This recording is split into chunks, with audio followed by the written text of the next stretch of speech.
দর্শক, বলছিলাম মধুর কথা, যা কিনা সকল বয়সের মানুষেরই পছন্দের একটা জিনিস। কিন্তু এই মধু দিয়েই যে নানা রকম চিকিৎসা করা হয়, সেটা যদি আমরা এখানে না আসতাম তাহলে বুঝতেই পারতাম না।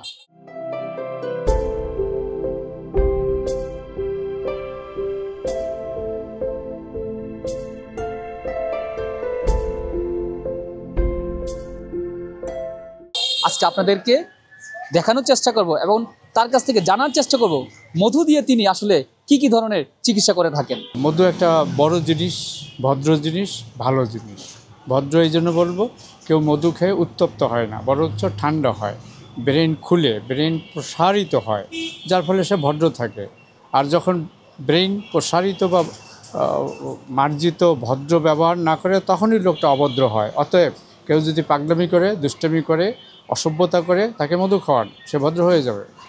2, মধু হতে হবে। আমরা সারা বিশ্ব মধুকে নষ্ট করতেছি। যখন পাই তখনই কাটি, তখন তার ভিতর পানি থেকে জাল দিই, রিফাইন করি। কেউ কেউ বেশি বেশি জাল দেয় ইচ্ছা মতো, মধু আর মধু থাকে না। চিনির শিরা তার চেয়ে আরও ভালো। অতএব মধুকে মৌমাছি তৈরি করে, আমরা না, কেউ না, তাকে তৈরি করতে দিন। তারপরে কাটুন, পাল্লাপাল্লি করে একে অন্যের সাথে প্রতিযোগিতা করে সুন্দরবনে যান আর কাটেন। মৌমাছির বিষ আনেন, অর্থাৎ ফুলের রস আনেন। রস তো মধু না, সে কভার হইতে হবে। কভার হয়ে গেল, মৌমাছি ঢেকে দেবে, তাকে ব্যবহার করুন। তাহলেই আল্লাহ ঘোষিত মধু পেলেন, আদারওয়াইজ নট। আর তাকে আপনাদের কিচ্ছু হবে না। এই একটা মধু বিক্রি করছে, আমার কাছে টেস্টের জন্য আসছে। এটা বাস্তবতা হলো স্রেফ চিনি দিয়া মেডিসিন করছে। 5000 বছর পর্যন্ত এই কালার থাকবে, কোনো পরিবর্তন হবে না, কারণ এটা চিকিৎসা এবং বিষাক্ত মেডিসিন। এটা মেডিসিন, এর ভিতরে আছে পোলেন। এটা জীবিত পদার্থ, এটা মৃত পদার্থ, কারণ মেডিসিন দিছে, আইদার জাল দিছে। জীবিত পদার্থ আমার আপনার যেমন জীবিত অবস্থায় রূপ যৌবন হারায়, কিন্তু গুণ থাকে। এর এখন কোনো গুণ নেই, খাইলে মরবেন। আর এটার গুণ আছে, 5000 10,000 বছরও থাকতে পারবে, এটা খাওয়া যাবে। অতএব এই যে অপদার্থ দিয়া অপদার্থ জিনিস বেছে অপদার্থ লোকেরা পদার্থবান ব্যক্তিদের নষ্ট করতেছে। মধু নানান রকম হয়। যেই ফুল দেখবেন সেই ফুলের রূপ হইতে হবে, সেই ফুলের ঘ্রাণ পেতে হবে, তবে ওইটা মধু। মধু খাওয়ার বিষয় না, মধু চিকিৎসার বিষয়। আপনার নাকে অসুখ, পলি হয়েছে, নাকেই তো ঢুকাইতে হবে, সেক্ষেত্রে পেটে দিলেই হবে। আপনার ব্রেনে অসুখ, সেক্ষেত্রে ব্রেনের কাছে কাছে কীভাবে দেওয়া যায় সেটাই তো চিন্তা করতে হবে। এমনই তো ব্যবহারটাই আসল, ব্যবহার করবেন। এখন আমি মধুকে ব্যবহার করি ঔষধ হিসাবে, এবং আমি চিন্তা করি যে ঔষধ হিসেবে যারা করবে বা এই কথা শুনবে, সামনের মাসের থেকে আসবে ঠান্ডা, গলায় কফ, নাকের কফ বা ইত্যাদি, এদেরকে স্রেফ আপনি মধু দেন, 2টা গোলমরিচ দেন, চাবাইতে থাকুক, সেকেন্ডের মধ্যে বন্ধ হয়ে যাবে। আর ইদানিং অনেক বাচ্চা অ্যাবনর্মাল আসতেছে, তারা কথা বলতে পারে না, কেউ পারে, কেউ সব শুনে বোঝে।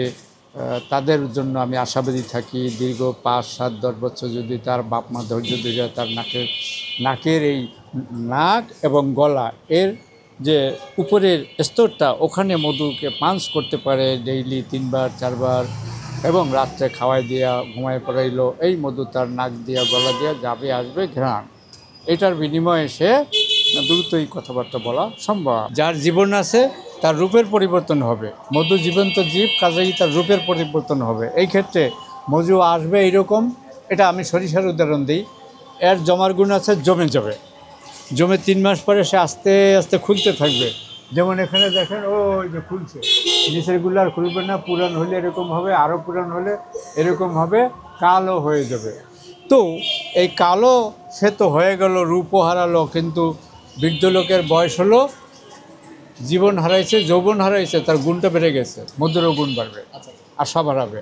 আমি এই সমস্ত পুরাণ মধু দিয়ে চিকিৎসা, এই ব্রেনের, পেটের, নাকের যত বড় বড় রোগগুলো আছে দেওয়ার চেষ্টা করতেছি। সেই জন্য যে সমস্ত বাচ্চা বা অথর, তাদেরকে বলি আপনারা ধৈর্য ধরে 5 বছর 10 বছর ধরে করতে থাকেন, তার মধু খেয়ে শক্তি আসলে সে শক্তিমান হবে, ব্রেন খুলতে থাকবে। সেই ক্ষেত্রে বড়দের জন্য আমি হোক্কার চিন্তা করি, যে হোক্কার ভিতরে মধুর পানি দিন, গরম গরম, উপরে গরম, যা যেভাবে পারেন আপনি দেন। আমি বলি 150-200 পাওয়ারে বাল্ব ফিট করেন, আর শুয়ে শুয়ে আপনি টানেন, যদি আপনার ফুসফুস গলা এবং ব্রেন নষ্ট হয়, যত কিছু অ্যাবনর্মাল হয়ে গেছে ফুসফুস গলা ব্রেইন দাঁত মুখ ইত্যাদি এর ভাব দ্বারা আমি চেষ্টা করতেছি। 2, বাচ্চারা তো ওটা টানতে পারবে না, বা যে বাচ্চা কিছু ফেলাই দিতেছে তারে তো হোক্কা দিলে সে রাগ হবে। সেই ক্ষেত্রে অন্য কায়দা, যেমন ভাপ নেওয়া, সে ভাপ নেওয়াটা লিমোনাইজার মেশিন দিয়ে হতে পারে, গ্লাস দিয়ে হতে পারে, সে ভাপ নিতে হবে তাকে।